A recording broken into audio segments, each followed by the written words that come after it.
Hi hello ನಮಸ್ಕಾರ ಆತ್ಮೀಯ ವೀಕ್ಷಕರಿಗೆ GEN ನ್ಯೂಸ್ ಚಾನಲ್ಗೆ ಸ್ವಾಗತ. ಇವತ್ತು ನಾನು ಡಿಸ್ಕಸ್ ಮಾಡಬೇಕು ಅಂತಿರೋ ಟಾಪಿಕ್ಕು DA ಅಂದರೆ ತುಟ್ಟಿ ಭತ್ಯೆ ಎಷ್ಟಾಗುತ್ತೆ ನಮ್ಮ ಜುಲೈ ತಿಂಗಳಿಂದ ಅಂತ. 65ನೇ ಪಾಯಿಂಟು 7ನೇ ವೇತನ ಆಯೋಗದ ವರದಿಯಲ್ಲಿ ಒಂದು ಪಾಯಿಂಟ್ ಇದೆ, ಅದೇನು ಅಂತ ಫಸ್ಟ್ ಓದ್ಬಿಡ್ತೀನಿ, ಆಮೇಲೆ ಎಕ್ಸ್ಪ್ಲೇನ್ ಮಾಡ್ತೀನಿ.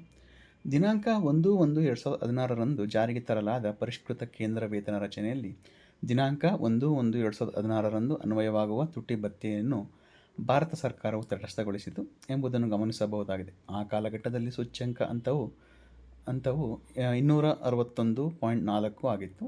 ಅದೇ ರೀತಿ ಈ ಆಯೋಗದ ಶಿಫಾರಸುಗಳಲ್ಲಿ ದಿನಾಂಕ 1/7/2022ರಂದು ಅನ್ವಯವಾಗುವ ತುಟ್ಟಿ ಭತ್ಯೆಯನ್ನು ಸೂಚ್ಯಂಕದ ಹಂತ 361.704ರಲ್ಲಿ ಸಂಪೂರ್ಣವಾಗಿ ನಿಷ್ಪರಿಣಾಮಗೊಳಿಸಲಾಗಿದೆ. ಇದರನುಸಾರ ದಿನಾಂಕ 1/1/2023ರಿಂದ ರಾಜ್ಯ ಸರ್ಕಾರಿ ನೌಕರರಿಗೆ ತುಟ್ಟಿ ಭತ್ಯೆಯನ್ನು ಮಂಜೂರು ಮಾಡುವುದಕ್ಕಾಗಿ 0.722 ಅಂದರೆ 0.722 ನಮ್ಮ ಬ್ರ್ಯಾಕೆಟಲ್ಲಿ ಏನು ಕೊಟ್ಟಿದ್ದಾರೆ, 261ನ್ನು 361ರಿಂದ ಭಾಗಿಸುವುದು. 261 ಏನಿದೆ 1/1/2016ರಲ್ಲಿ ಆ ಪಾಯಿಂಟ್ಗೆ ಈಗ 1/7/2022ರಲ್ಲಿ ಅದನ್ನು ಡಿವೈಡ್ ಮಾಡಿದರೆ ಏನು ಬರುತ್ತೆ, ಅದು 0.722 ಆಗುತ್ತೆ.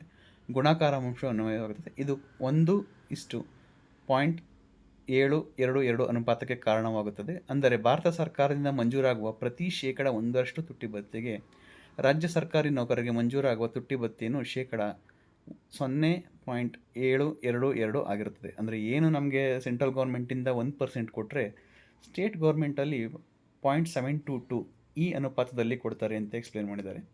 ಇದನ್ನೇ ತಗೊಂಡ್ರೆ ನಾವು ಈಗ ಜುಲೈಲಿ ಎಷ್ಟಾಗುತ್ತೆ ಅಂತ ಹುಡುಕ್ತಾ ಹೋದರೆ ತಾವು ಸರ್ಚ್ ಮಾಡ್ಬೋದು ಆನ್ಲೈನಲ್ಲಿ. ಜುಲೈ DA 2024 ಅಂತ ಕೊಟ್ಟರೆ ಈ ಥರ ಒಂದು ಕ್ಯಾಲ್ಕುಲೇಟರ್ ಓಪನ್ ಆಗುತ್ತೆ. ಲೇಬರ್ ಬ್ಯೂರೋಯಿಂದ ಏನು ಕೊಡ್ತಾರೆ CPI ಇಂಡೆಕ್ಸ್ ಅದ್ರ ಪ್ರಕಾರ ಕ್ಯಾಲ್ಕುಲೇಟ್ ಮಾಡಿದ್ರೆ ಈ ಸರಿ ನಮಗೆ 50ರಿಂದ 53ಕ್ಕೆ 3% ಅಷ್ಟು ಬರುತ್ತೆ.